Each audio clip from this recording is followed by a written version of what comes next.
BBC আন্তর্জাতিক সংবাদে আপনাদের সবাইকে স্বাগতম। এই মুহূর্তে আমাদের হাতে এসে পৌঁছানো ইরান, যুক্তরাষ্ট্র এবং ইসরায়েলের সকল ধরনের যুদ্ধের নতুন আপডেট আপনাদেরকে জানিয়ে শুরুতেই থাকবে সংবাদ শিরোনাম, এরপর বিস্তারিত।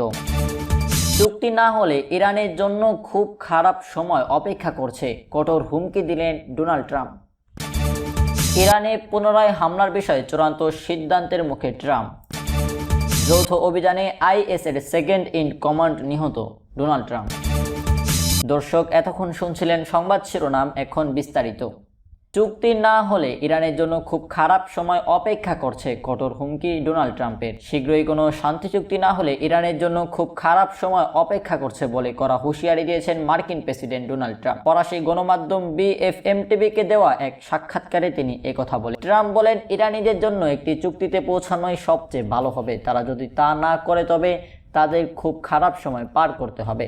চুক্তিতে পৌঁছানোর ক্ষেত্রে ওয়াশিংটনের পাশাপাশি ইরানেরও নিজস্ব স্বার্থ রয়েছে। এদিকে ট্রাম্প প্রশাসনের কাছ থেকে নতুন করে আলোচনার বার্তা পাওয়ার কথা নিশ্চিত করলে ওয়াশিংটনের উদ্দেশ্যে নিয়ে গভীর আত্মবিশ্বাস প্রকাশ করেছে তেহরান।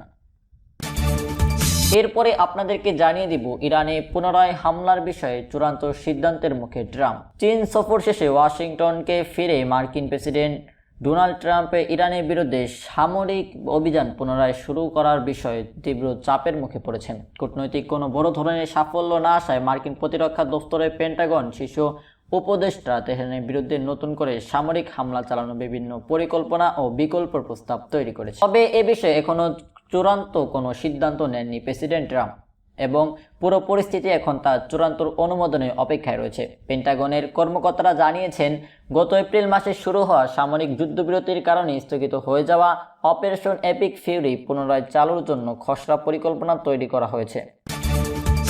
এরপরে আপনাদেরকে জানিয়ে দিব যৌথ অভিযানে আইএসের সেকেন্ড ইন কমান্ড নিহত ট্রাম্প। যুক্তরাষ্ট্র ও নাইজেরিয়ার সামরিক বাহিনী যৌথ এক অভিযানে ইসলামী স্টেটের আইএস দ্বিতীয় শীর্ষ কমান্ডার আবু বিলাল আল মিমুনিকি নিহত হয়েছেন। শুক্রবার 15 মে পরিচালিত এই অভিযানের পর মার্কিন প্রেসিডেন্ট ডোনাল্ড ট্রাম্প নিজে এই তথ্য নিশ্চিত করে দাবি করেছেন। এর ফলে গোষ্ঠীটির বৈশ্বিক শক্তি অনেকটাই খর্ব হলো। এক বিবৃতিতে প্রেসিডেন্ট ট্রাম্প জানান, তার নির্দেশনায় মার্কিন বাহিনী এবং নাইজেরিয়ার সশস্ত্র বাহিনী অত্যন্ত নিখুঁত ও জটিল একটি যৌথ অভিযান পরিচালনা করে বিশ্বের অন্যতম আলোচিত এই ব্যক্তিকে চিরতরে নির্মূল করেছে।